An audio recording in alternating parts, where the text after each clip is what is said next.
Фильмнің басында жылан кланның тірі қалған соңғы мүшелердің бірі бүркіт тырнағының шебері Шен Куанның шақыруына тап болады. Екеуі өз стильдерімен шайқасады. Алайда бүркіт тырнағы жылан жұдырығынан әлде қайда күшті болып шығады. Шен Куан қарсыласын өлтіріп, жылан жұдырығының мұрасын бір жолай жоямын деп ант етеді. Бірақ көп ұзамай Пай есімді жылан жұдырығының шебері әлі тірі екені белгілі болады. Шен Куан қарсыласын өлтіріп, енді соңғы әрі жалғыз дұшпаны Пайды іздеуге шығады. Ал Пай болса қайыршы болып кедей тіршілік кешіп жүр. Ол мардымсыз ақша тауып, тамақ қалдықтармен күнелтеді. Бір күні ол бір ғана арқаннан жасалған гамақта ұйықтап жатқанда, бөлмеге біреу басып кіріп, оны шошытады. Бұл бір айдан бері жалдау ақысын төлемеген үшін Пайды шығарып жіберу мақсатында үй иесі ерткен бұзақ екені анықталады. Олар бөлмені тінтіп ақша іздейді, бірақ тек жылан тауып алады. Осы сәтті пайдаланған Пай күріш салатын ыдысымен таяқшаларын іліп алып сыртқа қашады. Сыртта оны бір топ бұзақы қоршап шабуыл жасайды. Пай тек ыдыспен таяқшаларды пайдаланып, еш қиындықсыз қорғанады. Қарсыластары пышақ ұстағанына қарамастан оның таяқшалары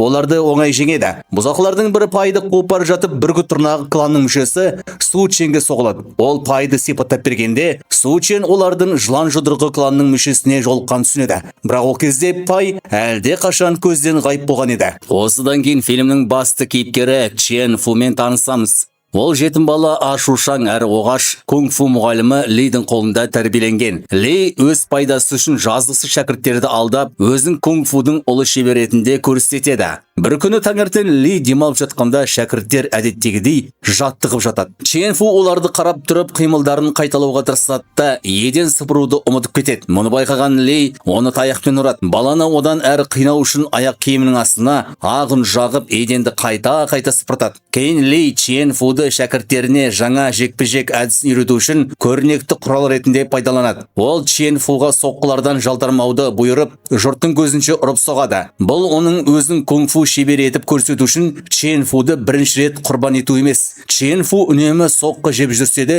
өмір сүру үшін басқа амал жоқ. Оған жанашырлық танытатын жалғыз адам мектептің аспазы, ол тіпті жарасына дері жағуды да ұсынады. Бір жерде Пай қаланың тағы бір кунг-фу мектебінің алдына келіп, демалуды ұйғырады. Іште бай кәсіпкер мен оның толық денелі ұлы Лап Бан мектептің ұлына лайықты ма, жоқ па соны тексеруге келген еді. Мектеп басшысы шәкірттерінің қаладағы ең мықтысы екенін мақтан айтады. Бірақ Лап Бан бұған сенбейді. Ол бір шәкірттен 3 кірпішті бір соққымен сындыруды сұрайды. Шәкірт тапсырманы орындап кірпіштерді сындырады. Алайда Лап Банның көзінен таса болған сәтте қолын ұстап айғайлап ауырсынғанын көрсетеді. Қолы көгеріп бар жатқан еді. Көп ұзамай Лап Бан оның қолын қысып көріп, оның тек күшті болып көрінуге тырысқан түсінеді. Әкелі балалы екеу бұл мектептен кетіп, Лидің мектебіне жазылуға шешім қабылдайды. Осыдан кейін мектеп шәкірттері сыртта демалып отырған Пайды көріп, ашуларын соған шығарып, ұрып соға бастайды. Пай өзін әдейі қорғамайды, себебі біреу оның кім екенін байқап қалуы мүмкін деп қорқады. Мұны көрген Чен Фу кедей қарияны қорғап, шәкірттерді тоқтатуға тырысады. Олар Чен Фуға шабуыл жасағанда, Пай айласын асырып, оны жекпе-жекке жетелеп отырады.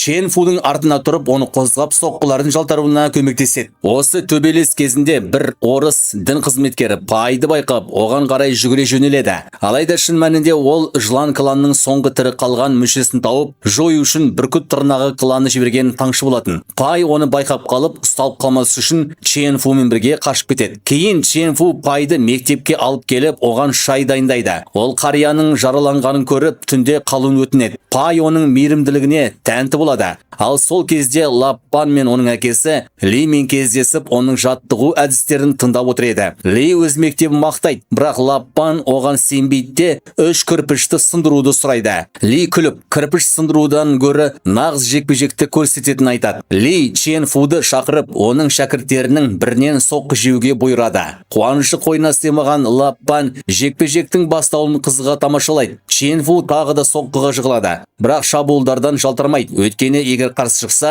ертең аш қалам деп қорқады. Ақырында Лап Бан Чен Фудың қарсыласының шеберлігіне тәнті болып, мектепке түсуге келіседі. Чен Фу беті тілініп көгерген күйде Пайға қайтып келеді. Ұялғаннан ол бірден бөлмесіне қашып кетеді. Аспаз Пайға Чен Фудың күнде осылай таяқ жейтінін айтады. Мектептің беделін сақтау үшін оны тірі жаттығу қуыршақ ретінде қолданады екен. Оның көңілін көтеру үшін Пай басына бір тостаған қойып, оны алып көр деп ұсыныс жасайды. Чен Фу бәрін салып тырысқанымен, Пайдың шеберлігі соншалық Тостағанға бірде-бір рет қол тигізе алмайды. Келесі таңертең Чен Фу оянса, Пай жоқ болып шығады. Қабырғада жалтару шеберлігі туралы тұспалдап жазылған жазуды көреді. Ал сыртта Пай кеше көрсеткен айлаларды үйрену үшін аяқ іздерінің сызбасын салып кеткен екен. Шын мәнінде бұл жылан жұдырығы техникасының негіздері еді. Жазу мен іздер арқылы Чен Фу Пайдың нені үйреткісі келгенін түсініп, жаттыға бастайды. Оның дарыны бар екені байқалып, қысқа уақыт ішінде техниканы меңгереді. Басқа бір жерде Пай орыс миссионеріне тап болып, оның шын мақсатын білу үшін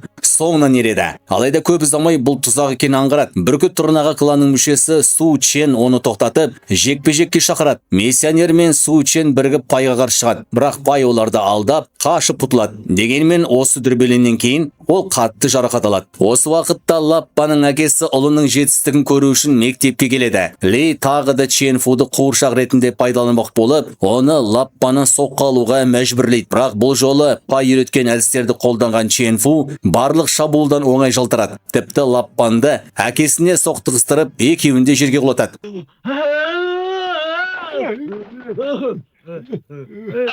О боже, какой ужас. Ақырында әкелі балалы екеуі басқа мектепке қашып кетеді. Ашуға булыққан Ли Чен Фуды масқаралғаны үшін қайта-қайта ұрады. Чен Фу мектептен қашып шығып, жолда ауыр жараланған Пайға тап болады. Ол қарияны бір қораға апарып, жарасын таңып береді. Ал басқа жерде Су Чен бүркіт тұрнақ кланның жоғарғы басшысы Чен Куанмен кездесіп, Паймен болған жағдайын бәрін айтып береді. Содан кейін Чен Фудың Пайға күтім жасап, оны жазылғанша бағып жүргенін көреміз.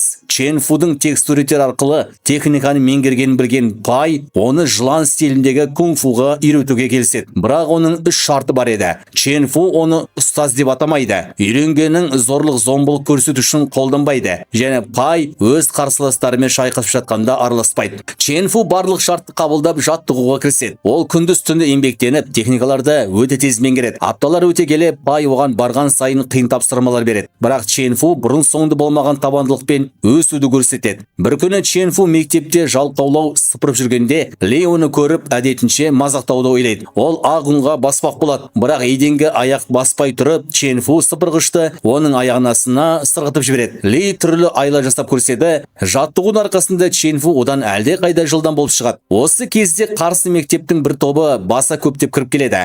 Топтың жетекшісі кунг-фудан 3 провинцияның жаңа чемпионы. Ол қатты ашулы еді. Себебі қаладағы барлық мектептер оған сыйлық жіберіп құрмет көрсеткен. Ал Ли олай жасамаған. Сол үшін Ли мен оның әріптесін жекпе-жекке шақырады. Ли қарсыласқысы келмейді, бірақ барлық шәкірттері қарап тұрған соң келісуге мәжбүр болады. Облыс чемпионы көп күттірмей, екеуін де оңдыртпай жеңіп, олардың тек қана кунг-фудың үстірт негіздерін ғана білетін алаяқтар екенін дәлелдейді. Чен Фу көмектескісі келгенімен Пайға берген уәдесін есіне алып, бұл жолы тек қорғану үшін ғана күш қолданамын деп араласпай тұрады. Екеуі жеңілген соң, шәкірттердің бәрі чемпионның соңынан қарсы мектепке кетіп қалады. Кейінірек сол күні Чен Фу тазалық жасап жүргенде, сапардан мектептің бұрынғы ұстазы Ханг шебер оралады. Ол Ли келгенге дейін мектептің басшысы болған еді. Қарсыластардан жеңілгеніне ашуланған ол қарсы мектепке барып, чемпионды жекпе-жекке шақырады. Екеуінің айқасы өте қызу өтеді. Шеберліктері тең түседі. Алайда соңында чемпион Хангты жеңіп қана қоймай, оны ұруын тоқтатпайды. Осы кезде Чен Фу араласуға мәжбүр болады. Бұл чемпионы одан сайын ашуландырады. Ол Чен Фуға бірнеше рет соққы жасап, қарсыласуын талап етеді. Енді Чен Фу өз шеберлігін қорғану үшін қолдана алатындықтан тайсалмай шайқасқа кіріседі. Барлығы қарапайым тазалаушының облыс чемпионына оңай соқпай тұрғанын көріп таңғалады. Ханг шебер де қатты таңғалады. Өйткені Чен Фудың жекпе-жек қабілеті екенін білмеген еді. Сол сәтте кіреберістен Чен Куан бәрін бақылап тұрады. Ол Чен Фудың қолданған техникасын көріп, оның жылан жұдырығы екенін бірден таниды. Кланнан тек бір адам ғана тірі екенін білгендіктен,